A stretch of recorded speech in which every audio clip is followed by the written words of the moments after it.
കണ്ണൂർ ജില്ലയിൽ തെരഞ്ഞെടുപ്പിനുള്ള എല്ലാ ഒരുക്കങ്ങളും പൂർത്തിയായിട്ടുണ്ടെന്ന് ജില്ലാ തെരഞ്ഞെടുപ്പ് ഓഫീസറായ കലക്ടർ അരുൺ കെ വിജയൻ വാർത്താസമ്മേളനത്തിൽ അറിയിച്ചു. 71 ഗ്രാമപഞ്ചായത്തുകളിലും 11 ബ്ലോക്ക് പഞ്ചായത്തുകളിലും 8 നഗരസഭകളിലും കണ്ണൂർ കോർപ്പറേഷനിലുമാണ് വ്യാഴാഴ്ച വോട്ടെടുപ്പ് നടക്കുക. ഭരണസമിതിയുടെ കാലാവധി പൂർത്തിയാകാത്തതിനാൽ മട്ടന്നൂർ നഗരസഭയിൽ തെരഞ്ഞെടുപ്പിനുള്ള സമയമായിട്ടില്ല. 20,92,003 വോട്ടർമാരും 678 പ്രവാസി വോട്ടർമാരുമാണ് ജില്ലയിലുള്ളത്. ജില്ലയിൽ 5472 സ്ഥാനാർത്ഥികളാണ് മത്സരരംഗത്തുള്ളതെന്നും കലക്ടർ പറഞ്ഞു. നിങ്ങൾക്കറിയാവുന്ന പോലെ 92 തദ്ദേശഭരണ സ്ഥാപനങ്ങളാണ് നമ്മുടെ ജില്ലയിൽ ഇലക്ഷൻ പോകുന്നത്. മട്ടന്നൂർ ഒഴികെയുള്ള എല്ലാ സ്ഥാപനങ്ങളും പോകുന്നത്. മട്ടന്നൂർ നഗരസഭ ഇനി 2027 അതിൻ്റെ ഷെഡ്യൂൾ വരിക. അതിൻ്റെ ഭാഗമായിട്ട് ഡിസംബർ 11-ാം തീയതി ആണ് തിരഞ്ഞെടുപ്പ്. ഡിസംബർ 13-ാം തീയതിയാണ് നമ്മുടെ സംസ്ഥാനത്തുള്ള എല്ലാ ജില്ലകളിലുള്ള കൗണ്ടിങ് നടക്കുന്നത്. നമ്മുടെ ജില്ലയിൽ 71 പഞ്ചായത്തുകളുണ്ട്. 11 ബ്ലോക്ക് പഞ്ചായത്ത്, 25 ജില്ലാ പഞ്ചായത്ത് ഡിവിഷനുകൾ, കോർപ്പറേഷനിൽ 56 ഡിവിഷൻ. ഇത്രയാണ് ഉള്ളത്. എല്ലാം കൂടി 1812 വാർഡുകൾ അല്ലെങ്കിൽ ഡിവിഷനുകളാണ് നമ്മുടെ ജില്ലയിലുള്ളത്. 20,92,003 വോട്ടർമാരാണ് നമ്മുടെ വോട്ടർ ലിസ്റ്റിലുള്ളത്. 678 പേര് പ്രവാസി വോട്ടർമാരാണ്. ഇതിൽ 11,25,540 വനിതാ വോട്ടർമാരും 9,66,484 പുരുഷ വോട്ടർമാരുള്ളത്. 9 ട്രാൻസ്ജെൻഡർ വോട്ടർമാരും നമ്മുടെ ജില്ലയിലുണ്ട്. അപ്പോൾ ഈ നമ്മുടെ വോട്ടർ ലിസ്റ്റ് എല്ലാം ഇതിനു മുമ്പ് ഡ്രാഫ്റ്റ് അടക്കം പബ്ലിഷ് ചെയ്ത് അതിൻ്റെ അപ്പീൽ പ്രൊസീജിയറെല്ലാം മുന്നോട്ട് പോയിട്ടാണ് നമ്മൾ ഈ വോട്ടർമാർ ഇത് പബ്ലിഷ് ചെയ്തിട്ടുള്ള അവർ വോട്ട് ചെയ്യാൻ വരുന്നത്.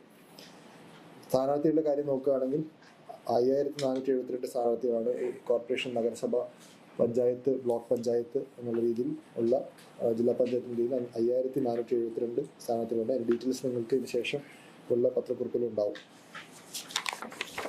ഇതിന് ശേഷം നമ്മുടെ ഇലക്ഷൻ്റെ എല്ലാ കാര്യങ്ങളും വളരെ മെറ്റിക്കുലസ് ആയിട്ട് നോഡൽ ഓഫീസർമാർ ചെയ്യേണ്ട ഓരോ പ്രവൃത്തിക്കും ആവശ്യമുള്ള നോഡൽ ഓഫീസർമാർ എന്ന രീതിയിൽ അവരുടെ നേതൃത്വത്തിൽ കാര്യങ്ങൾ നടന്നിട്ടുണ്ട്. സെക്യൂരിറ്റിയുടെ കാര്യത്തിൽ പോലീസിനുള്ള ഓഫീസർമാരുണ്ട്. ഇതിൻ്റെ വെബ്കാസ്റ്റിംഗ്, വീഡിയോഗ്രാഫിക്ക് അതിൻ്റെ നോഡൽ ഓഫീസർമാരുണ്ട്. മെഷീൻസിൻ്റെ ഡിസ്ട്രിബ്യൂഷൻ, അതേപോലെ മാൻ പവർ, പോളിംഗ് സ്റ്റാഫിൻ്റെ ട്രെയിനിങ്, ഡിപ്ലോയ്മെൻറ്റ്, ഇതിൻ്റെ എല്ലാ കാര്യത്തിലും കൃത്യമായിട്ട് ഒരു 10-20 ഏകദേശം 18ഓളം നോഡൽ ഓഫീസർമാരാണ് ഈ കാര്യങ്ങളിൽ ഇടപെട്ടുള്ളത്.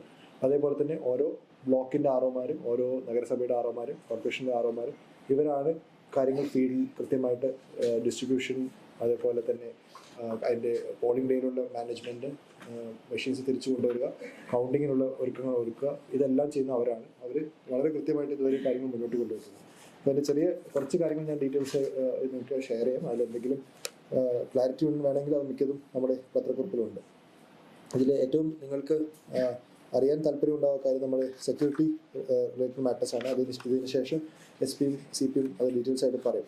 എന്നിരുന്നാലും നമ്മുടെ ജില്ലയിലുള്ള ഈ 2,305 പോളിംഗ് ബൂത്തിൽ അതിൽ 1,025 പോളിംഗ് ബൂത്തുകൾ നമ്മൾ കുറച്ച് ശ്രദ്ധയോടുകൂടി നോക്കുന്ന പോളിംഗ് ബൂത്തുകളാണ്.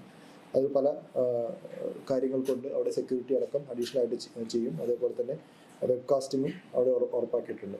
അപ്പോൾ അവിടെ എന്തെങ്കിലും രീതിയിലുള്ള ഒരു ഗൈഡ്ലൈൻസ് പുറത്തുള്ള ആക്ടിവിറ്റീസ് നടക്കുന്നുണ്ടെങ്കിൽ അതിൽ വളരെ സ്ട്രിക്റ്റ് ആയിട്ടുള്ള ആക്ഷൻ എടുക്കാനാണ് ആ രീതിയിൽ തന്നെയാണ് നമ്മൾ ഈ അറേഞ്ച്മെൻറ്റ്സ് ആക്കിയിട്ടുള്ളത്. ഇത് വളരെ ഒരു സുതാര്യമായിട്ടുള്ള രീതിയിലാണ് ഇതിൻ്റെ റിപ്പോർട്ടുകളും മറ്റും നമ്മൾ പോലീസിൽ നിന്ന് കളക്ട് ചെയ്തിട്ട് കമ്മീഷൻ്റെ അപ്രൂവലോട് കൂടിയാണ് ഇത്രയും 1,025 സെൻസിറ്റീവ് ബൂത്തുകൾ എന്നുള്ള ഒരു നമ്പറിലേക്ക് എത്തിയിട്ടുള്ളത്. അതുകൂടാതെ തന്നെ നമുക്ക് ഈ വെബ്കാസ്റ്റിങ്ങിനുള്ള അനുമതിയും സ്റ്റേറ്റ് ഇലക്ഷൻ കമ്മീഷൻ തന്നിട്ടുണ്ട്. അപ്പോൾ ഇതിൻ്റെ ഫുട്ടേജ് നിങ്ങൾക്ക് ഇതിന് ശേഷം വേണമെങ്കിൽ ഇവിടുത്തെ കൺട്രോളും നിങ്ങൾക്ക് പോയി കവർ ചെയ്യാവുന്നതാണ്. അവിടെയുള്ള സിസ്റ്റംസിൽ വരും. അവിടെ TV അറേഞ്ച് ചെയ്ത് വരുന്നേ ഉള്ളൂ. പക്ഷേ അവിടെയുള്ള 60 ലാപ്ടോപ്പിലായിട്ട് 115 പേരടക്കമുള്ള ഒരു ടീം ഇതിന് മോണിറ്റർ ചെയ്തുകൊണ്ടിരിക്കുകയായിരിക്കും. ഈ അവിടെ നിന്നുള്ള ലൈവ് ഫുട്ടേജ് മോണിറ്റർ ചെയ്തുകൊണ്ടിരിക്കുകയാണ്. അതേപോലെ തന്നെ ഇതിൻ്റെ മെമ്മറി കാർഡും അത് ഇതിന് ശേഷമുള്ള ആവശ്യത്തിന് ഉപയോഗിക്കാൻ പറ്റുന്ന രീതിയിൽ നമുക്ക് അവൈലബിൾ ആണ്. അപ്പോൾ ഇതിൽ കിട്ടുന്ന ഫുട്ടേജ് വെച്ചിട്ടാണ് നമ്മൾ അവിടെ ഉള്ള എന്തെങ്കിലും ഇഷ്യൂസ് ഉണ്ടെങ്കിൽ നോക്കുക. അതേപോലെ തന്നെ പോലീസിൻ്റെ ഭാഗത്തു നിന്നും ഇവിടെ അഡീഷണൽ ആയിട്ടുള്ള മാൻ പവറും മോണിറ്ററിങ്ങും എല്ലാം ഉണ്ടാവും എന്നുള്ളതാണ് നമ്മൾ ഉറപ്പാക്കിയിട്ടുള്ളത്. അവിടെ ഗ്രൂപ്പ് പെട്രോളും നടക്കുള്ള കാര്യങ്ങൾ ഉള്ള ഡീറ്റെയിൽസ് ഇതിന് ശേഷം പോലീസിൻ്റെ ഭാഗത്ത് നിന്ന് പറയും.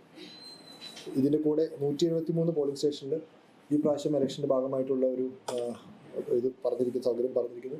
ഏതെങ്കിലും ഒരു വ്യക്തിക്ക് അല്ലെങ്കിൽ ഒരു രാഷ്ട്രീയ പാർട്ടിയുടെ പ്രതിനിധിക്ക് വീഡിയോഗ്രാഫി ആവശ്യമുണ്ടെങ്കിൽ അത് പേയ്മെൻറ്റ് ബേസിൽ ഒരു തുക അടച്ചുകൊണ്ട് അവിടെ വീഡിയോഗ്രാഫർ അറേഞ്ച് ചെയ്യാവുന്നതാണ്. അത് വെബ്കാസ്റ്റിംഗിൽ നിന്ന് വ്യത്യാസമാണ്. വെബ്കാസ്റ്റിംഗ് നേരിട്ട് നമ്മൾ ജില്ലാ ഇലക്ഷൻ ഓഫീസിൽ നിന്ന് മോണിറ്റർ ചെയ്യുന്നൊരു കാര്യമാണ്. വീഡിയോഗ്രാഫി എന്ന് പറഞ്ഞാൽ അവിടെ ഒരു വീഡിയോഗ്രാഫറെ നമ്മൾ ഒരു ഡെയിലി വേജ് എന്നുള്ള രീതിയിൽ ഏർപ്പാടാക്കി അതിൻ്റെ ഒരു റെസ്പോൺസിബിലിറ്റി, ആ വരുന്ന ഫുട്ടേജിൻ്റെ റെസ്പോൺസിബിലിറ്റി അവർക്ക് തന്നെ കൊടുത്തുകൊണ്ട് അത് സെക്ടർ ഓഫീസർമാർ ത്രൂ കളക്ട് ചെയ്യുക എന്നുള്ളൊരു ഇതാണ്. അപ്പോൾ അവിടെ എന്തെങ്കിലും ആശങ്കകളുള്ള സ്ഥലങ്ങളിൽ നമ്മൾ വളരെ ഓപ്പണായിട്ട് അത് ഒരു നോട്ടീസ് കൊടുത്ത് ആർക്ക് വേണമെങ്കിലും ആ ഡേറ്റിനുള്ളിൽ അപേക്ഷ തന്ന് വീഡിയോഗ്രാഫി ഉറപ്പാക്കാമെന്നുള്ളത് ഉള്ളൊരു പരസ്യം പരസ്യപ്പെടുത്തി 173 പേര് അവർ വന്നിട്ടുണ്ട്. അതിൽ 15 പേർ ഹൈക്കോടതിയിൽ പോയി ഓർഡർ വാങ്ങിച്ചിട്ടുണ്ട്. ഇങ്ങനെ ഒരു സൗകര്യം ഉണ്ടെങ്കിൽ പോലും ഹൈക്കോടതിയിൽ നിന്നുള്ള ഓർഡർ വാങ്ങിച്ചിട്ടുണ്ട്, നിർബന്ധമാക്കി ചെയ്യണമെന്നുള്ള രീതിയിൽ ഓർഡർ വാങ്ങിച്ചു വന്നവർ ഒരു 15 പേര് അതിലുണ്ട്. അപ്പോൾ അങ്ങനെയുള്ള വീഡിയോഗ്രാഫി പ്രൊസീജിയർ കൂടി നടന്നുകൊണ്ടിരിക്കുന്നുണ്ട്. ഇനി മെഷീൻസിൻ്റെ കാര്യമാണ് പറയാനുള്ളത്. ഇപ്പോൾ മെഷീൻസ് നമ്മുടെ ഇലക്ഷൻ കമ്മീഷൻ ഓഫ് ഇന്ത്യയുടെ ഇലക്ഷൻ നടക്കുന്ന മെഷീൻസായിട്ട് കുറച്ച് വ്യത്യാസമുണ്ട്.